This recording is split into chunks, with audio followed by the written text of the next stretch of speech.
Uy xarid qilishda muhim bir ahamiyat qaratish kerak bo'lgan faktorlar bor.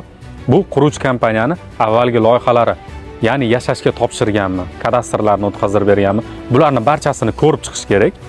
Va shuning qatorida Andijonda Reverem House ni qurgan loyihalarini men sizlarga birma-bir tanishtirmoqchiman. Va birinchi o'rinda biz qurgan loyihamiz Yangi hayot loyihasi. Bu Reverem House ni ilk loyihasi bo'lgan. Bu yerda 80 tadan oshiq xonadon, ya'ni shahar markazida, bozorga, bog'chaga, maktabga, barcha kommunikatsiyaga yaqin bo'lgan lokatsiyada shunaqangi zo'r proyekt qurilganki, o'zini yopiq hududi, shlagbaum orqali, kamera nazoratlari orqali bemalol kirib, xotirjam yashasa bo'ladi. Va shuning bilan kompaniya faqat shu loyihani o'zida to'xtab qolmadi. Naborot, ko'lamni yana-ham kattalashtirish maqsadida Sokin City loyihasiga qo'l urildi.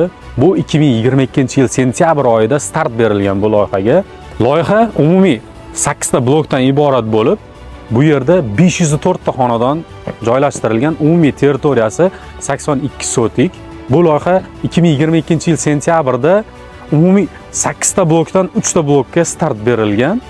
Ya'ni 180 ta kvartiraga sotuv ochilgan. Sokin Cityda kamera nazorati, qorovul nazoratidan o'tgandan keyin bu yoqda domofon orqali, ya'ni uyga bemalol domofonda uy raqamingizni terib kirishingiz mumkin. Va bu yerda 150 taga yaqin avtomobillar uchun domlar atrofida parkovkalar yaratilgan. Alohida turniket orqali kirib, kamera nazorati orqali begonalar kirmaydi bu loyihaga.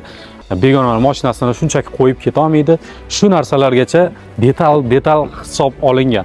Bu loyihaning afzalliklariga to'xtaladigan bo'lsak, shahar markazida Navro'z Mollga yaqin, ya'ni 5 daqiqalik yo'l va bu yerda maktab, bog'cha, asosiysi o'zining yopiq hududi, har bitta xonadon uchun qulay, yashash uchun o'zini kamera nazoratlari, qorovulxonalari, magazinlari va bolalar maydonchasi, bemalol bolalar kirib o'ynashliklari, hovlida yurishliklari ta'minlangan.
Shahardan ozgina chetlashgan holatda Reverem House ni shahar tashqaridagisi, ya'ni Izboskan tumanidagi Paytix shaharchasidagi loyihasi Oqsoro Resident haqida gapiramiz.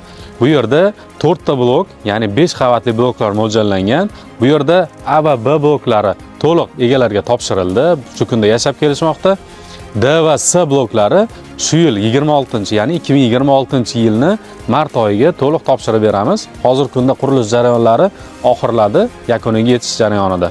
Loyiha afzalligiga to'xtalib o'tadigan bo'lsak, shahar tashqarisida bo'lsa ham premium sifatli darajani berganmiz. Bu yerda o'zini yopiq zonasi, lift mo'ljallangan 5 qavatliligiga qaramasdan, bolalar maydonchasi, kamera nazorati barchasi ko'zda tutib o'tilgan.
Va nihoyat Andijondagi eng katta loyihamiz.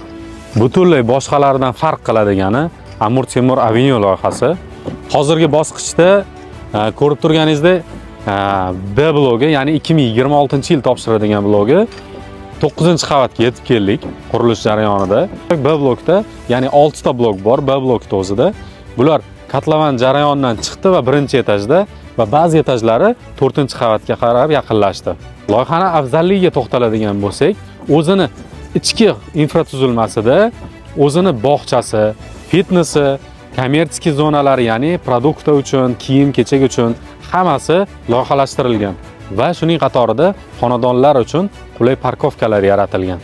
Xonadonlarni tashqi ko'rinishiga, ya'ni fasad qismiga to'xtaladigan bo'lsak, bu shunaqangi yechim qilinganki, shaharda hali bunaqasi ko'rilmagan, bunaqangi miqyosda, bunaqangi vidda, yangi ko'rinishda hech qachon bu holatni ko'rmaysiz takrorini. Agarda siz ham shunday qulay lokatsiyadan, ya'ni shu insonlar kabi yashashni xohlasangiz, biz 4-fevral kuni onlayn webinar o'tkazdiramiz. Bunda qatnashib, o'z uyingizni tanlovingizni qilishingiz mumkin. Shuning uchun pastdagi tugmalar orqali ro'yxatdan o'ting va webinardagi o'z joyingizni band qiling.